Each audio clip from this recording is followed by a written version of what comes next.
In a house where reality is an illusion, where imagination turns to fear, there is no escape. Don't you love it here? From the haunting. Liam Neeson, Catherine Zeta-Jones, from the director of Twister and Speed, The Haunting.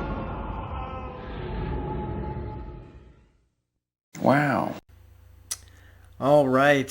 Hey, everybody. Welcome back to Smirking Gun Reviews. This is Rob. We're back with more of our streaming Halloween 2020 reviews, where we look and try to find some Halloween-y type movies to talk about this October. We've already done Resident Evil, John Carpenter's Vampires, and now we're doing The Haunting from 1999, directed by Jan de Bont, starring Liam Neeson, Catherine Zeta-Jones, Owen Wilson, Lily Taylor, co-starring Bruce Dern and Virginia Madsen. Not really. Glorified cameos at best. So, this was when DreamWorks was first getting kicked off. You know, you got Spielberg, Geffen, Katzenberg, all getting kick-started, and they had some really great early successes, and Jan de Bont had proven in the early 90s he had a couple of the biggest blockbusters of that decade early on. Then came the third and the fourth movies that he directed, and he only directed another one in 2003, which was Tomb Raider: The Cradle of Life. He started out as a cinematographer. He has like 60 plus credits to his name as a cinematographer. And as a cinematographer, he's great. He did Die Hard, man. You know, he did some really great movies as a cinematographer. And then he directed Speed, and we all know, you know, that everybody in the world loves Speed. I don't, but everybody else does. And I'm sure I'm not the only one who doesn't like Speed. But he also directed Twister, which at the time I really did like. I know in retrospect it's ludicrous. Beyond ludicrous. But if you really think about it, when you think about weather-related blockbuster disaster movies, Twister's pretty tame and actually really fun. It's a lot of fun to watch now. I remember seeing it a lot, though, back in the day. And I didn't think twice about it, because I live in the Midwest. We have a lot of tornadoes. I think maybe there's an appreciation and a respect for tornadoes that, as ridiculous as all this was, you know, part of it seemed believable, because we've been in, you know, I live in an area where multiple tornadoes can touch down all the time. Just, you know, track you down like fucking Jaws and Jaws 4, you know? But then he made Speed 2, Cruise Control, and then things started going south. And by the time he got to this movie, I don't know. Because he's only directed, like I said, 5 movies. And one sec, I gotta grab something. Alright, I had to grab something because I'm gonna need my trivia on this, because there's like actually more interesting stuff to say about the making of and the things around this movie than there are interesting things to say about the actual movie. Because The Haunting is exactly the way I remember it now. It's been over 20 years since I saw this movie. It has to, well, maybe not 20, but close. This was 99, it's 2020. I saw it at the theater. I'm not sure if I ever owned this. I don't think I did. I feel like this is one of those movies I learned my lesson on. Or if I did buy it, I got it previously viewed on DVD, like a Blockbuster for like $2, and it just sat in my collection and then disappeared one day. Because this movie is boring as fuck. Not to put too fine a point on it. Now, I'm reviewing The Haunting of Bly Manor, and The Haunting of Hill House is one of my favorite things. And I do like ghost stories a lot. But this movie, when you start listing off the things that were wrong with it just in production, it all starts to kind of make a little more sense. But there are some good things to say about this movie as well. Even though I kept making, there were a lot of jokes in the chat while we were doing the watch party, mostly revolving around the lack of excitement and Owen Wilson, because it's just Owen Wilson. The characters in the script, they don't even almost need to be here.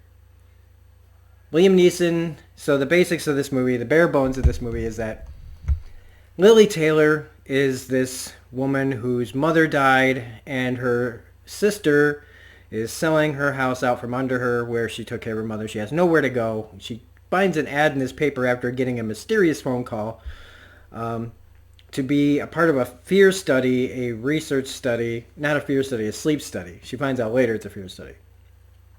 And you think that it's all on the up and up. Liam Neeson, though, you find out, he's just this, he's not a fraud, but what he's about to do is fraud. So he tells these people that he wants to study their sleep disorders, but really he wants to know the nature of fear and try to help people, because fear is something, he thinks that if he can fix people's fears, a whole lot of things will be better. And that's not wrong, but it's the way he's going about it, is just not going to work out. So, of course, we get these people, Lily Taylor, we get Owen Wilson, who plays Luke, which is, as soon as I said Luke, I was like, oh, his brother. No. Then you got Catherine Zeta-Jones as Theo. And basically, these characters are paper thin. There really isn't anything to Liam Neeson other than, I'm the guy who's tricking these people. That's it. That's really it. There's really not much else there to the guy. Owen Wilson, he's just there to be kind of comic relief, and he says, yeah, I got, wow. I mean, I'll let, everybody can think is pretty, I think you have to be pretty bad and precious not be able to do at least a passable wow from Owen Wilson, who just is there to do that and play off of everybody around him. And then you got Catherine Zeta-Jones, who's this was the beginning of her career, around this time, right? She had Zorro and this, and then Traffic, Entrapment, High Fidelity she was in. And so, I mean, this was the heyday of Catherine Zeta-Jones, man. But they give her nothing in this, other than she's stunning to look at. She's got a lot of energy. That she's a modern 90s, late 90s woman. I have a boyfriend and a girlfriend. Woo! That's it. Bruce Dern is barely here as the caretaker, Mr. Dudley. I thought he should have a bigger role, or at least, had another, body to actually make more bodies in this movie. Virginia Madsen plays her sister at the beginning of this movie. Virginia Madsen from freaking Candyman, man. She was a legit actress. She is. she at the time, she was more well known, I guess. Not as much now. And then you got the dad from My So-Called Life there. They do nothing too. They're just there. Makes you wonder if there was supposed to be more. Because the script is bad. In fact, I guess the first draft was written by Stephen King, and then he ended up making Rose Red after this was passed. After they passed on his thing. So they go into this place, and lo and behold, yeah, the place is haunted. Nobody believes it at first because you don't know if Liam Neeson's messing with them or not, if it's part of his fear study. The thing is we go into it knowing, right? From the trailer, you pretty much know that this is a haunted house movie. This isn't oh God, this is just a joke, it's psychological. The characters think at first that it's psychological. Even though when the door's getting slammed into, and then they try to say, oh, it was the pipes. Pipes don't bash into doors.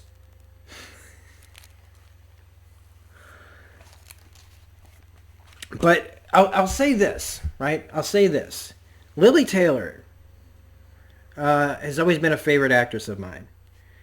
All the way going back to Say Anything with John Cusack and Cameron Crowe. And I've liked her in everything she's done. I loved it when she showed up on the X-Files. I think it was season 5, where she played a blind woman. And she just was on Perry Mason's first season. I really think she's an underutilized, underrated actress. And if this movie had just been about her, say season, like the whole reason to go there, right? She's losing her place. She gets some, cause, look, it won't be the smartest script in the world, all right? But like some reason for her to go there and stay and, earn some money so that she can afford to maybe find a place while her sister sells her house out from under her. And while she's there in this house, it just starts messing with her and driving her crazy. And you could do whatever you want with that. You could even have the same ending. Because if this was like a one-woman show, practically, this would be psychologically great. This would be a really tense and sad and dark movie about this just troubled woman who just becomes even more troubled. And while that might not sound very entertaining, at least it would probably garner a lot of critical reception, a lot of like actors, like reception, like people would recognize her character in this. But because we got all this other stuff going on, we got these 3 other characters around that aren't as interesting, it makes the movie even worse. Because she really is the star of this movie. She gets probably more screen time than anybody in this movie by a long shot. There's so many scenes of her by herself searching out and looking into this house and how it's calling to her. And how slowly but surely we find out that the house called her there. It just coincidentally was the same time as the sleep study was supposed to go on. We find out that it wasn't even Liam Neeson who called her. And even though that makes you go, so ghosts can make phone calls, international phone calls, by the way. Coincidentally, they're like, hey, like they're paying attention to because this is like, still internet in its early days. So like the ghosts pay attention to like, I don't know. I don't even know where the logic is in any of that. But her performance was really good. The cinematography was really good. And I remember there is a piece in here about the cinematographer and Jan de Bont not getting along. And I'm like, no shit, because Jan de Bont's a good cinematographer and the other guy probably and him were... Jan was like butting heads with the guy over the things that they both do. So the sets were really grand. They were really great and expensive looking. But to get into some of this stuff, right? I mean, this original title, right, was going to be called The Haunting of Hill House. Got scaled back to The Haunting because they didn't want it to be confused with the other haunted house movie that came out in '99, House on Haunted Hill, which in retrospect is better than this movie because it's more fun. There's more stuff happening. The characters are more interesting, and you get a crazier body count. And that movie has Jeffrey Rush and Famke Janssen and Taye Diggs, and it was a lot more fun. And if this was a streaming movie, I would have probably watched that over this.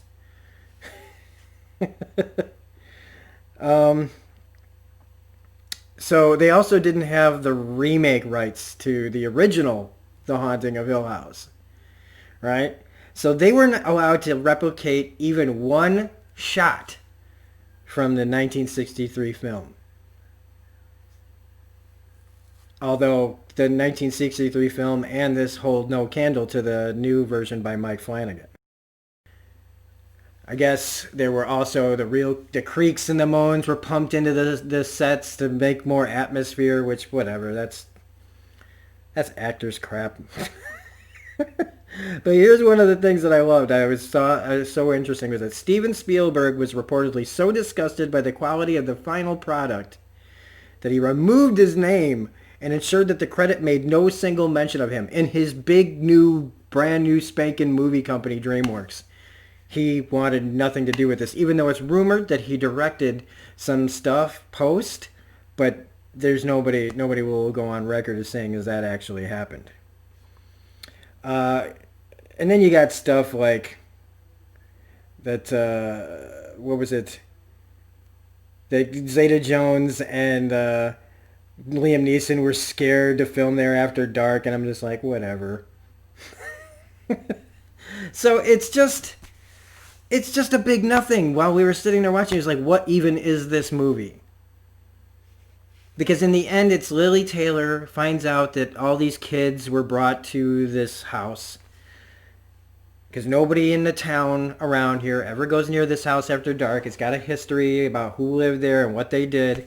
And this guy would take children into his house and they would never leave. And the kids died there. A whole lot of people died there. And when he died, he haunts the whole place and tortures and hunts the children, the dead ghost children at night. And Lily Taylor arrives because the house was calling her there to protect it, because she's a protector, a caretaker. In her real life, she took care of her sick and dying mother, and now she gets to, and she was miserable and she had nothing, and now she gets to go to this house in England and die for these children that she's never met, because the ghosts know that she's a kind-hearted person. It's just not good, and I wish I had more to say, because like some of the special effects are all right, some of them are very dated, but nothing ever reached any level of scare. There were no real jump scares, and I remember at the time not even feeling that either. There's some really creepy stuff, but it just leads to nothing. Like I said, the trivia was more interesting, and if this was just about Lily Taylor and nobody else, even though if that was the case, they probably would have cast somebody else besides Lily Taylor, which would be a damn shame. But if this was like an independent movie, and it was just about her, this would have been an acting tour de force, like the likes of, I would think, like even from Hereditary. Why can't I remember her name? All of a sudden, but yeah, and it's just a shame, because Catherine Zeta-Jones was at the top of her game. Liam Neeson was, he was in The Phantom Menace this same year, and Owen Wilson was about to wow his way through a lot of things. Like, Owen, what do you think about this movie? Wow. Wow. I just put that in there because I meant to put it in earlier, because I just started wandering and rambling about how this was a nothing movie. What's Owen supposed to even wow about? He says wow a whole bunch of times in this movie. But that's all there is to say. It's as disappointing as I remember it being. One of the people in the chat said, what is even this movie? I said, I'll tell you what it is. It's free on Prime. Don't see it unless you have a low tolerance for things that get you scared. You know what I mean? Like, if you get scared about anything, great. If you want to see Lily Taylor give a good performance and you really like her, and then I understand that too. But if you're looking for this like big satisfying movie, it's not.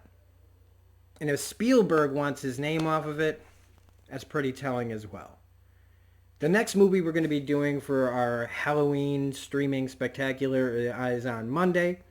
We're going to be talking about 30 Days of Night with Josh Hartnett. Now, I haven't seen that movie since it came out either, really. And I do remember liking that one a little bit more. So, that'll be on Monday at 7 p.m. Central Standard Time for the watch party for that, and the review will be on after that. But if you happened to like this review, please hit the like button, comment, share, subscribe, hit the bell for all notifications. Otherwise, I have to apologize to all the people that showed up at the watch party, because this was just awful. This was just boring, and I wasted 2 hours of our lives, and now I'm spending another 20-some minutes talking about it.